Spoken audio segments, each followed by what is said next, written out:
यह चित्त क्या है?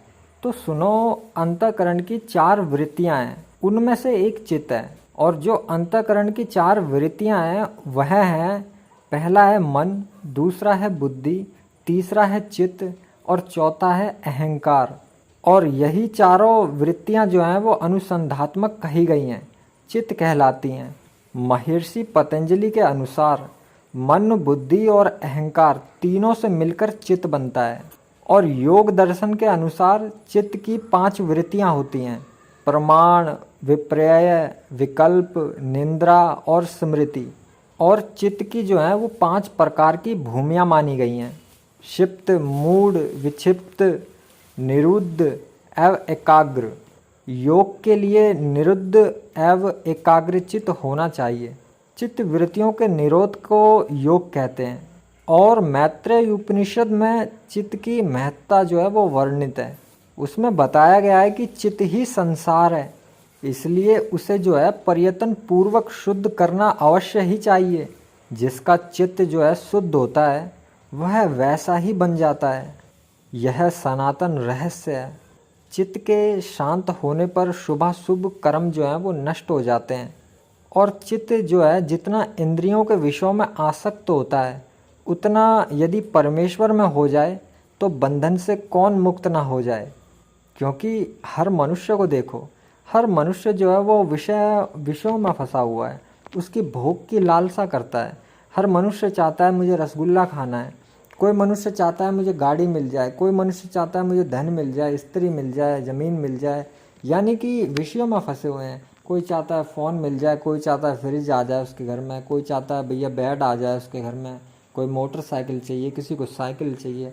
हर मनुष्य के अपने अपने अलग अलग सपने हैं, अलग अलग विषय हैं, तो वो विषयों को भोग करना चाहते हैं। रसगुल्ला खा के उसके मीठे मीठे स्वाद का, अंदर सुख का अनुभव करना चाहते हैं उसको खा के।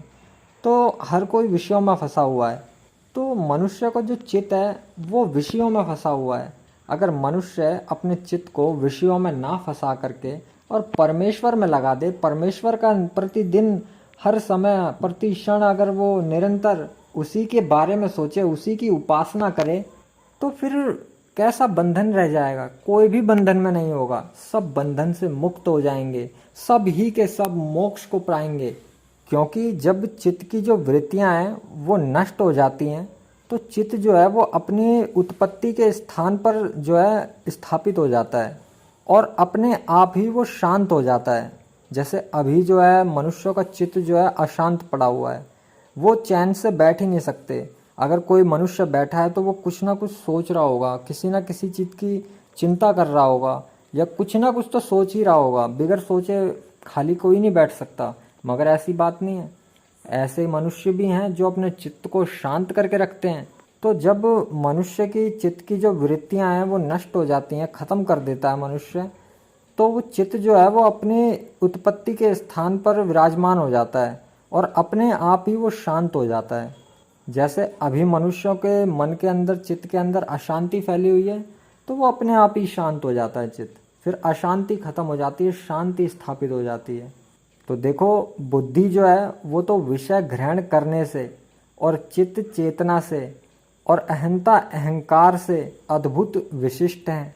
और उपनिषद में चित्त शुद्धि के महत्व को जो है प्रतिपादित करते हुए कहा गया है कि राग, द्वेष आदि से युक्त चित्त ही संसार रूप है। उसके दोषों से मुक्त हो जाने पर मोक्ष की प्राप्ति होना कहाँ जाता है। ओम नमः शिवाय।